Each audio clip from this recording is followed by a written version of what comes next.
Assalamualaikum warahmatullahi wabarakatuh. Puji syukur atas kehadirat Allah Subhanahu wa Ta'ala yang telah melimpahkan rahmatnya kepada kita, sehingga pada kesempatan ini saya masih diberikan kesehatan oleh Allah Subhanahu wa Ta'ala untuk melaksanakan atau mempresentasikan hasil magang 1 dan 2 di Min 2 Sinjai.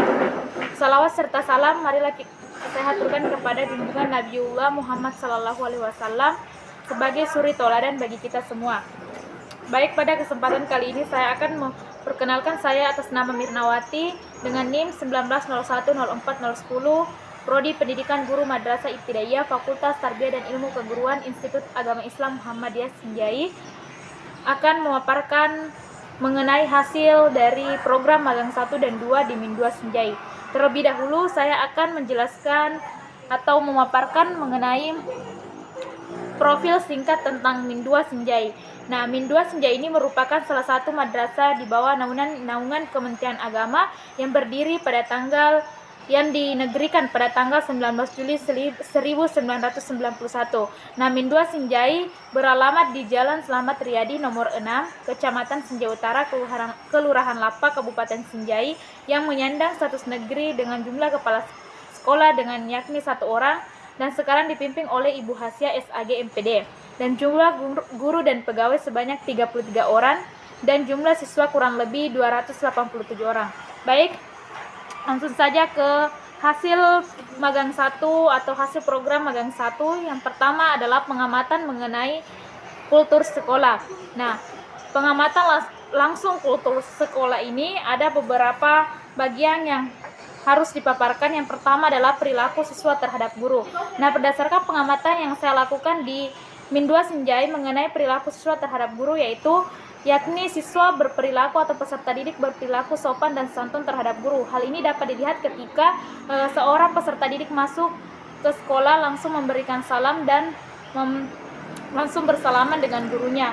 Dan kemudian siswa juga memberikan 5K, yaitu 3E, senyum, salam, dan sapa kepada guru. Yang kedua adalah pembinaan guru dan siswa dalam hal keagamaan. Nah, pembinaan guru dan siswa dalam hal keagamaan di Min 2 Sinjai ini sangat baik karena adanya aktivitas atau penerapan pembiasaan aktivitas keagamaan. Di antaranya adalah salat duha berjamaah, pembacaan zikir dan salawat, serta pembacaan salawat atau istighasyah dan pelafalan Asmaul Husna dan pembacaan surah pendek.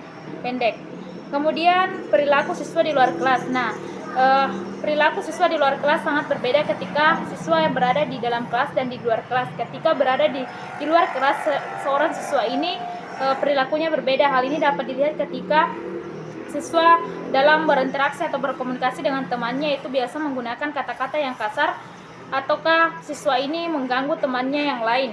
Yang kemudian ketepatan dalam memulai pembelajaran. Nah, guru di Min 2 Sinjai ini ketepatan dalam memulai pembelajaran sangat bagus, yakni ketika memulai pembelajaran seorang pendidik ini langsung memulai pembelajaran. Kemudian ketepatan dalam pergantian mata pelajaran juga sangat bagus. Kemudian budaya 3S, senyum, salam, dan sapa selalu dibudayakan oleh guru. Kemudian budaya 5K, kebersihan, kedisiplinan, kesehatan, dan keindahan serta kesopanan juga dibiasakan di madrasah ini. Kemudian kedisiplinan siswa dalam membuang sampah. Nah, siswa di Min 2 Sinjai ini setelah melakukan pengamatan selama 1 bulan, kedisiplinan siswa dalam membuang sampah sangat baik. Dibuktikan dengan keadaan madrasah yang selalu bersih baik ketika datang ke sekolah maupun saat pulang. Yang kedua adalah program magang 1 ini, yang kedua yang diamati adalah kompetensi dasar pedagogik, sosial, dan kepribadian guru. Nah, kemudian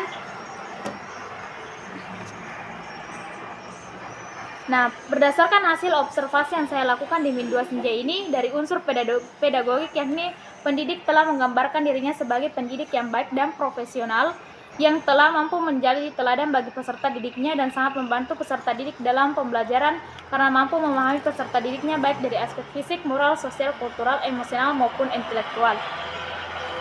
Kemudian yang Sedangkan dari segi unsur kepribadian, guru telah memiliki kepribadian yang baik dan dapat dijadikan teladan bagi peserta didik. Sedangkan unsur sosial, pendidik memiliki kompetensi sosial yang baik kepada peserta didik, guru, pegawai, orang tua, peserta didik, dan masyarakat yang ada di lingkungan sekolah.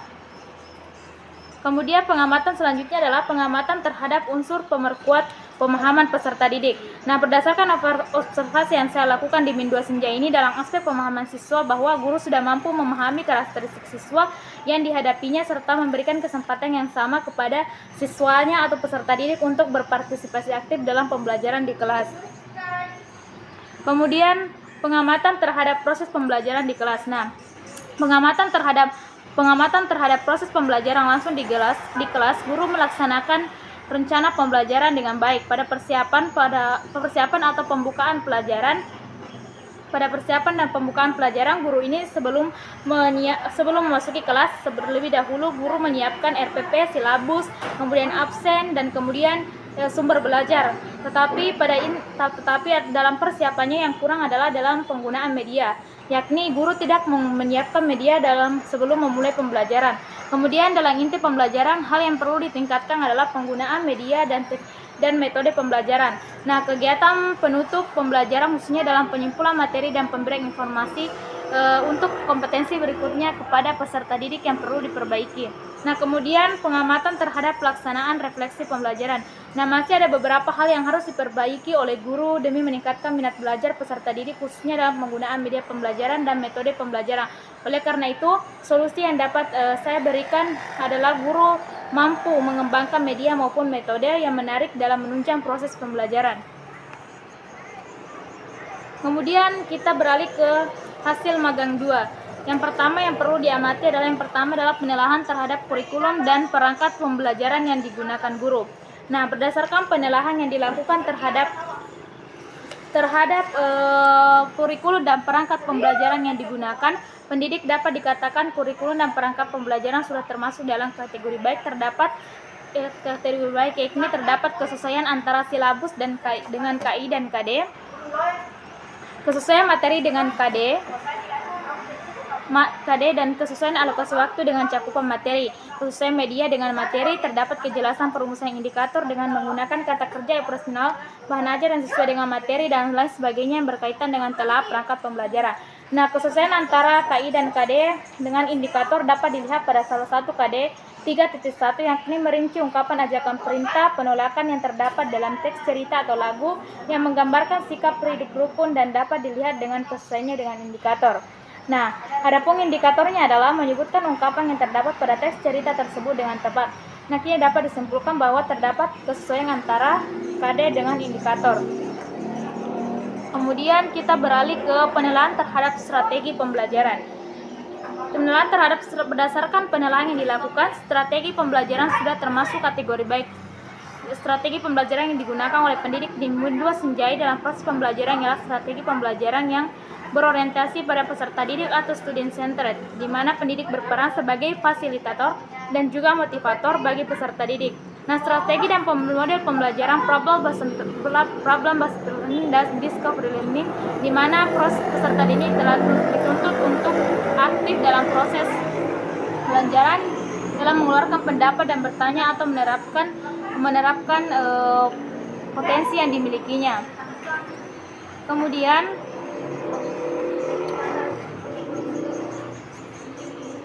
penilaian terhadap sistem evaluasi.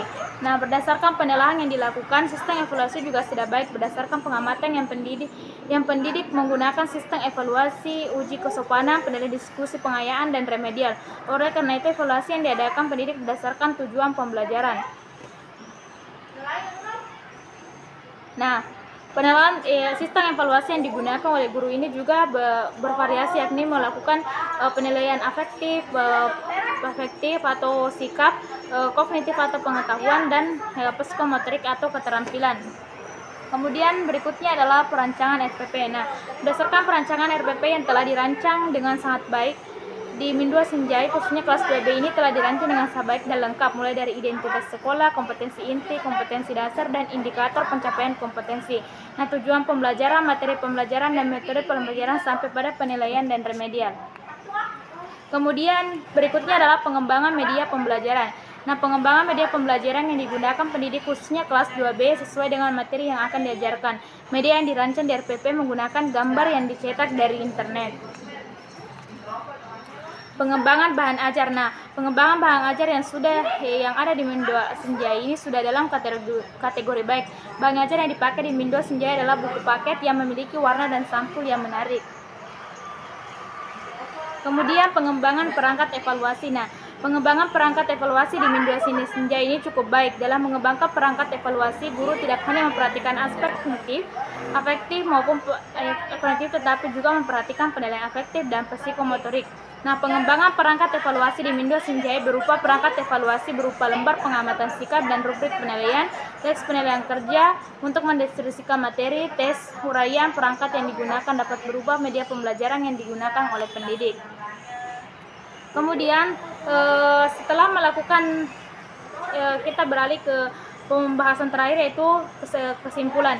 Nah, setelah melakukan kegiatan magang 1 dan 2 di Mindua Senjai, ada beberapa hal yang ingin saya sampaikan. Pertama, berkaitan dengan kedisiplinan peserta didik. Saya mengharapkan agar kiranya pendidikan karakter lebih diperdalam diri peserta didik agar nantinya mewujudkan peserta didik yang lebih terdidik baik di ranah kognitif, psikomotorik maupun afektifnya. Nah, kedua hal yang perlu ditingkatkan adalah hubungan antara peserta didik yang satu dengan peserta didik yang lainnya. Nah, ketiga, saya mengharapkan agar kiranya RPP yang sudah dirancang pendidik sebelum melaksanakan proses pembelajaran harus dijalankan sesuai dengan yang ada di RPP agar tidak menimbulkan kebingungan kepada peserta didik serta peserta didik dapat lebih cepat memahami pembelajaran.